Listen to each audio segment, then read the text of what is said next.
नमः शिवाय। माया निर्मित नगर में शील निधि की कन्या पर मोहित हुए नारद जी का भगवान विष्णु से उनका रूप मांगना, भगवान का अपने रूप के साथ उन्हें वानर का समूह देना, कन्या का भगवान को वरण करना और कुपित हुए नारद का शिवगणों को शाप देना। सूत जी कहते हैं, महर्षियों, जब नारद मुनि इच्छा अनुसार वहां से चले गए तब भगवान शिव की इच्छा से मायावी शारद श्री हरि ने तत्काल अपनी माया प्रकट की। उन्होंने मुनि के मार्ग में एक विशाल नगर की रचना की जिसका विस्तार 100 योजन था। वह अद्भुत नगर बड़ा ही मनोहर था। भगवान ने उसे अपने वैकुंठ लोक से भी अधिक रमणीय बनाया था। नाना प्रकार की वस्तुएं उस नगर की शोभा बढ़ाती थीं। वहाँ स्त्रियों और पुरुषों के लिए बहुत से विहार स्थल थे। वह श्रेष्ठ नगर चारों वर्णों के लोगों से भरा था। वहाँ शील निधि नामक ऐश्वर्यशाली राजा राज्य करते थे। वे अपनी पुत्री का स्वयंवर करने के लिए उगत थे। अंततः उन्होंने महान उत्सव का आयोजन किया था। उनकी कन्या का वरण करने के लिए उत्सुक हो चारों दिशाओं से बहुत से राजकुमार पधारे थे, जो नाना प्रकार की वेशभूषा तथा सुंदर शोभा से प्रकाशित हो रहे थे। उन राजकुमारों से वह नगर भरा पूरा दिखाई देता था। ऐसे सुंदर राजनगर को देख नारद जी मोहित हो गए।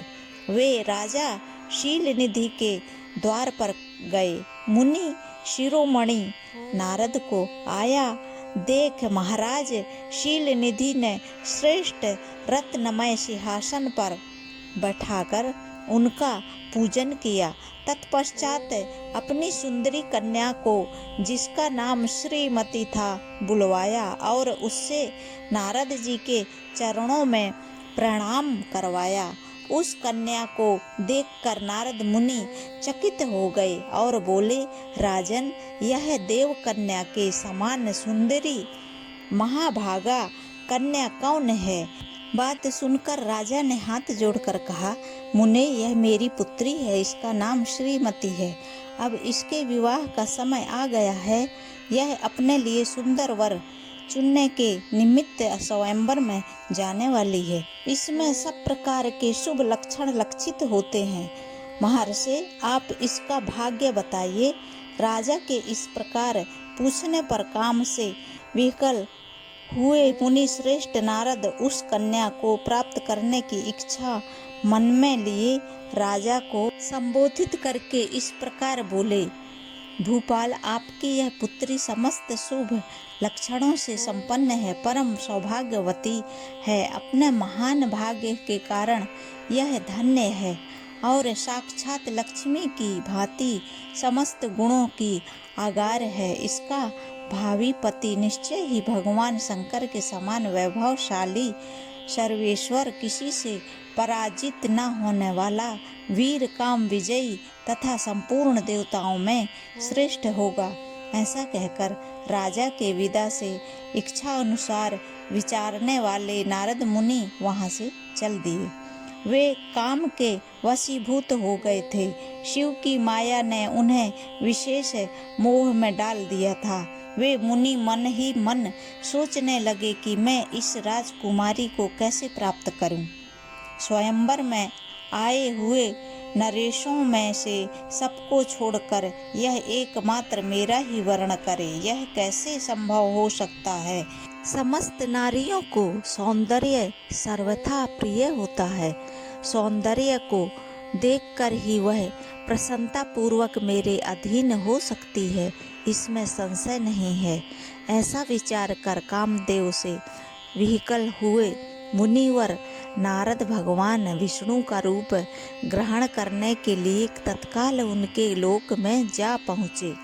वहाँ भगवान विष्णु को प्रणाम करके वे इस प्रकार बोले, भगवान, मैं एकांत में आपसे अपना सारा वृतांत कहूँगा। तब बहुत अच्छा कहकर लक्ष्मीपति श्री हरि नारद जी के साथ एकांत में जा बैठे और बोले, मुनि अब आप अपनी बात कहिए। तब नारद जी ने कहा, भगवान आपके भक्त जो राजा शील निधि हैं, वे सदा धर्म पालन में तत्पर रहते हैं। उनकी एक विशाल लोचना कन्या है जो बहुत ही सुंदरी है। उसका नाम श्रीमती है। वह विश्व मोहिनी के रूप में विख्यात है और तीनों लोकों में सबसे अधिक सुंदरी है। प्रभु, आज मैं शीघ्र ही उस कन्या से विवाह करना चाहता हूँ। राजा शील निधि ने अपनी पुत्री की इच्छा से स्वयंवर रचाया है, इसलिए चारों दिशाओं से वहाँ सहस्त्रों राजकुमार पधारे हैं। नाथ, मैं आपका प्रिय सेवक हूँ, अतः आप मुझे अपना स्वरूप दे दीजिए, जिससे राजकुमारी श्रीमती निश्चय ही मुझे वर ले। सूत जी कहते हैं, महर्षियों, नारद मुनि की ऐसी बात सुनकर भगवान मधुसूदन हंस पड़े और भगवान शंकर के प्रभाव का अनुभव करके उन दयालु प्रभु ने उन्हें इस प्रकार उत्तर दिया। भगवान विष्णु बोले, मुने, तुम अपने अभीष्ट स्थान को जाओ। मैं उस तरह तुम्हारा हित साधन करूँगा जैसे श्रेष्ठ वैद्य अत्यंत पीड़ित रोगी का करता है, क्योंकि तुम मुझे विशेष प्रिय हो। ऐसा कहकर भगवान विष्णु ने नारद मुनि को मुख तो वानर का दे दिया और शेष अंगों में अपने जैसा स्वरूप देकर वे वहां से अंतर्ध्यान हो गए। भगवान की पूर्वोक्त बात सुनकर और उनका मनोहर रूप प्राप्त हो गया समझकर नारद मुनि को बड़ा हर्ष हुआ। वे अपने को कृतज्ञ मानने लगे। भगवान ने क्या प्रयत्न किया है, इसको वे समझ ना सके। तदंतर मुनि श्रेष्ठ नारद शीघ्र ही उस स्थान पर जा पहुँचे जहाँ राजा शील निधि ने राजकुमारों से भरी हुई स्वयंवर सभा का आयोजन किया था। विप्रवरों राजपुत्रों से घिरी हुई वह दिव्य स्वयंवर सभा दूसरी इंद्र सभा के समान अत्यंत शोभा पा रही थी। नारद जी उस राजसभा में जा बैठे और वहां बैठकर प्रसन्न मन से बार बार यही सोचने लगे कि मैं भगवान विष्णु के समान रूप धारण किए हुए हूँ, अंततः वह राजकुमारी अवश्य मेरा ही वर्ण करेगी, दूसरे का नहीं। मुनि श्रेष्ठ नारद को यह ज्ञात नहीं था कि मेरा मुंह कितना कुरूप है। उस सभा में बैठे हुए सब मुनियों ने मुनि को उनके पूर्व रूप में ही देखा। राजकुमार आदि कोई भी उनके रूप परिवर्तन के रहस्य को न जान सके। वहाँ नारद जी रक्षा के लिए भगवान रुद्र के 2 पार्षद आए थे, जो ब्राह्मण का रूप धारण करके गूढ़ भाव से वहाँ बैठे थे। वे ही नारद जी के रूप परिवर्तन के उत्तम भेद को जानते थे। मुनि को कामावेश से मूढ़ हुआ जान वे दोनों पार्षद उनके निकट गए और आपस में बातचीत करते हुए उनकी हंसी उड़ाने लगे, परंतु मुनि तो काम से विकल से हो रहे थे। अंततः उन्होंने उनकी यथार्थ बात भी अनसुनी कर दी।